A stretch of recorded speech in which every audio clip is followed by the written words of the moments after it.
The book of Revelations 13:18. Here is wisdom. Let him who has understanding calculate the number of the beast, for it is the number of a man. His number is 666. Here is wisdom.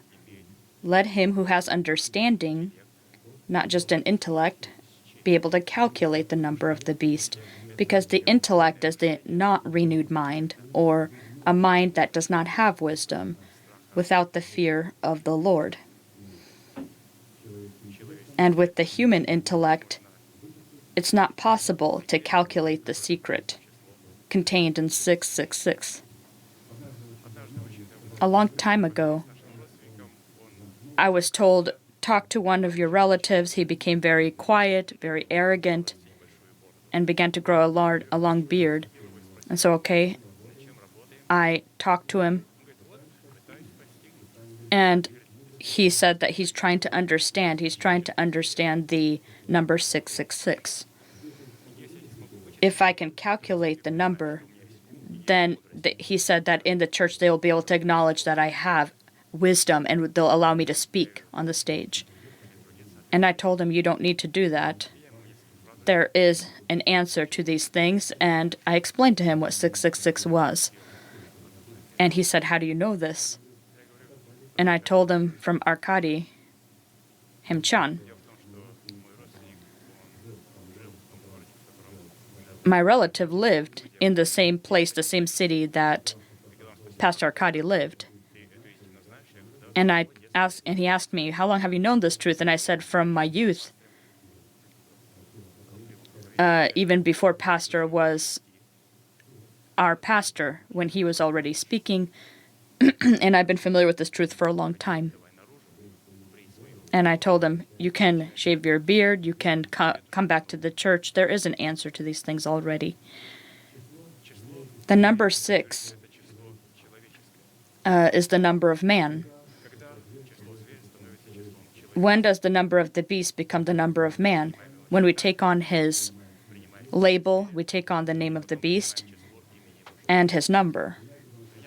To take on his name, that's call yourself, consider yourself, what the devil does. The number of his name is to call yourself what the devil calls you.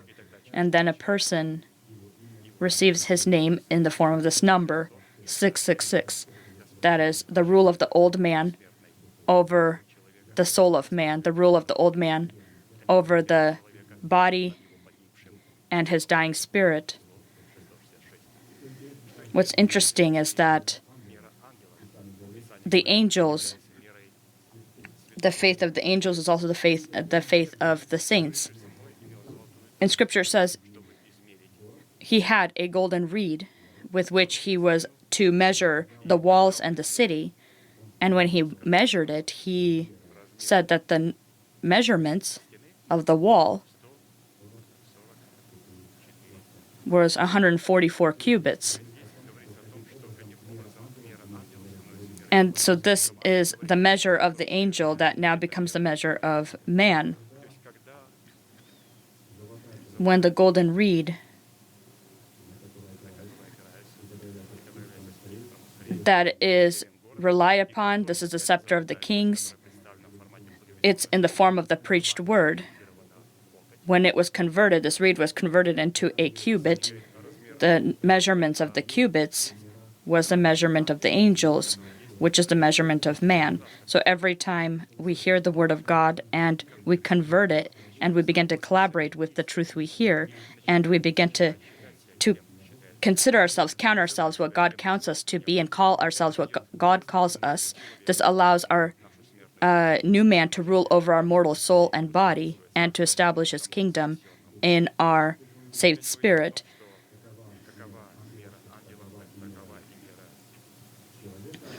And so the measure of the angel, the number of the angel is also our number, and the mark of the beast is the human number.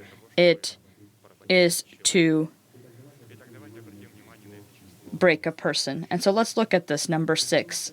The number 6 is the number of man It identifies either the virtue of man ruling over his human essence, which is to rule over the mark of the beast or the ability to rule over money, or the rule or reign of the number of the beast in the form of money over man. Materialistic prosperity ruling over man. We're sufficiently aware that if the root of all evil is love for money, then the root of all good is to be able to rule over your money, which is directly linked and depends upon our ability to rule over ourselves. Silver by itself, equating to money, is not the root of all evil, but our behavior toward earthly wealth identifies our worship and our God. We will bring forth 3 examples from the life of Solomon, which identify a person who rules over his human essence, demonstrated in him being able to rule over the number of the beast, or being able to rule over money.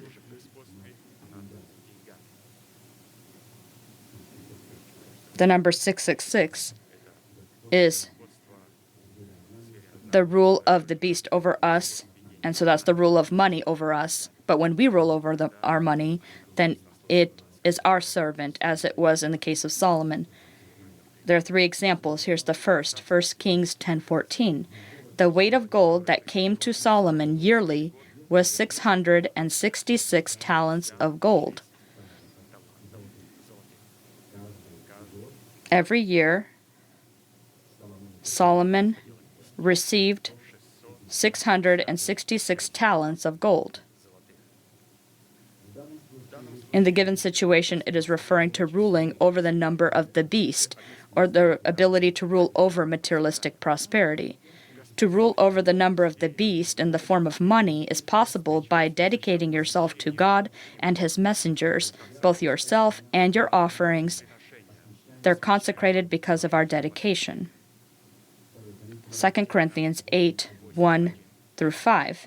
Moreover, brethren, we make known to you the grace of God bestowed on the churches of Macedonia, that in a great trial of affliction the abundance of their joy and their deep poverty abounded in the riches of their liberality. For I bear witness that according to their ability, yes, and beyond their ability, they were freely willing, imploring us with much urgency that we would receive the gift and the fellowship of the ministering of the saints. And not only as we had hoped, but they first gave themselves to the Lord, and then to us by the will of God. And so the word "then" was added. The translators had added this word. They gave themselves first to the Lord and to us by the will of God in the original. And so every time money comes into our hands, profit, we receive it either as Solomon or not as Solomon. If we receive it as Solomon, then we of this income will honor God with our tithes and our offerings. And when we honor God with our tithes and our offerings, we in this way state that it is not us that depend upon money, but money depends upon us. This was the first example. The second example in the life of Solomon, the coach of Solomon that was protected by 60 valiant men, the valiant of Israel. Songs of Solomon 3:7-8. Behold, it is Solomon's coach, with 60 valiant men around it, of the valiant of Israel. They all hold swords, being expert in war. Every man has his sword on his thigh because of fear in the night. Coach is a bed, a place to lay and relax.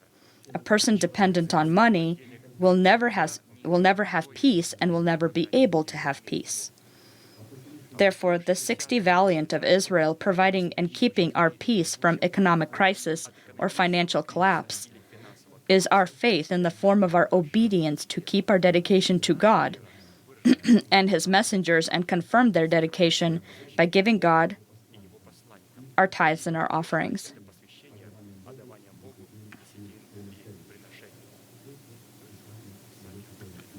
This is what the scriptures give as a guarantee. This is insurance for the saints that honor God with their tithes and their offerings. Or as Pastor has said, a tithe, it allows God to keep our money, and offerings allow God to increase our money. Further, the temple that Solomon had built, it was 60 cubits in length. 1 Kings 6:2. Now the house which King Solomon built for the Lord, its length was 60 cubits, its width 20, and its height 30 cubits. 60 cubits in length is the virtue of the holy nation.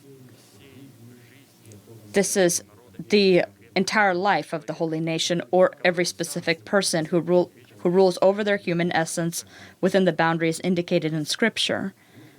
Right now we are going to sing a psalm, and we are going to thank God that we are upon this place and that we can demonstrate before God. We can confirm our salvation, that the salvation will never be taken, and the salvation is safe. There's insurance in God. And this is when we honor God with our tithes and our offerings. We chop here the root of love for money, the root of all evil, finances, is how God determines what's in our heart, how much we love each other, how we honor one another. You just need to put money between us, and it will show who we are. Right now we are going to confirm before God, and we will state before God that we bring to you, we honor you with what you have given us. It is within our possession, but it belongs to Him. Let us stand up and sing a psalm.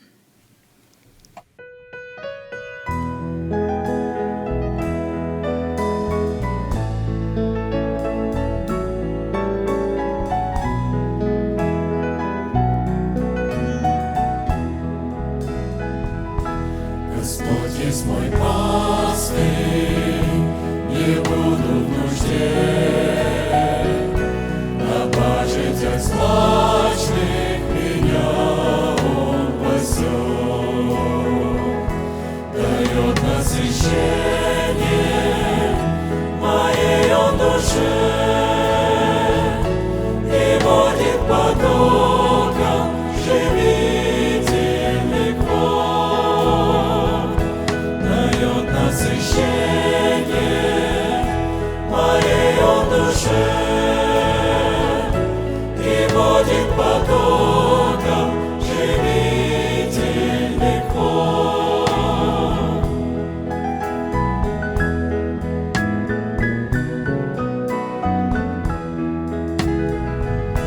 Долиной ли смерти придется идти, не буду нуждаться, Ты всюду со мной. Твой жезл, Твой посох, отрада пути, усталому сердцу даруешь покой. Твой жезл, Твой посох, отрада пути, усталому сердцу даруешь покой.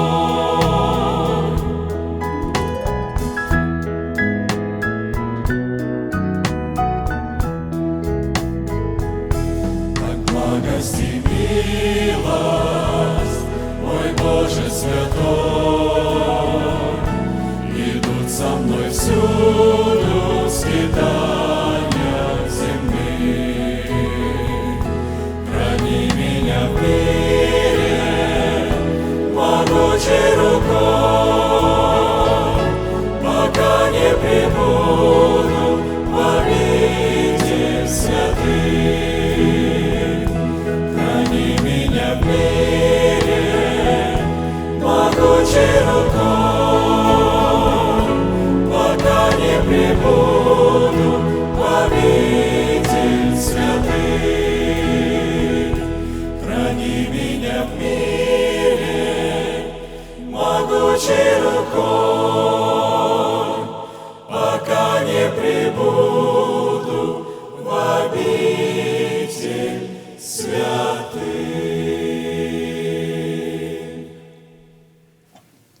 I will happily repeat after our pastor that every time when the nation of Israel honored God with their tithes and their offerings in the tabernacle of Moses, temple of Solomon, they were required as a command from Moses, which he received from God, to stretch out their hands over their tithes and proclaim a great proclamation, which they were faithful to for thousands of years. We're the same Israel, connected to the same roots. We're nourished by the same olive tree. We will do the same thing. Please stretch out your hand over your tithes and pray together with me. Heavenly Father, in the name of Jesus Christ, I have separated my tithe from my house and have brought it into your temple so that you may have food within your house. I do not give in sorrow. I do not give in uncleanness. I do not give for the dead. I deeply believe in your unchanging word, and I am glad that I have the privilege to demonstrate my love and to acknowledge your authority. And now, according to your words, I pray, may your heavenly windows be open, and may your blessing come without end upon your redeemed nation, in the name of Jesus Christ. Amen. May be blessed. Please be seated.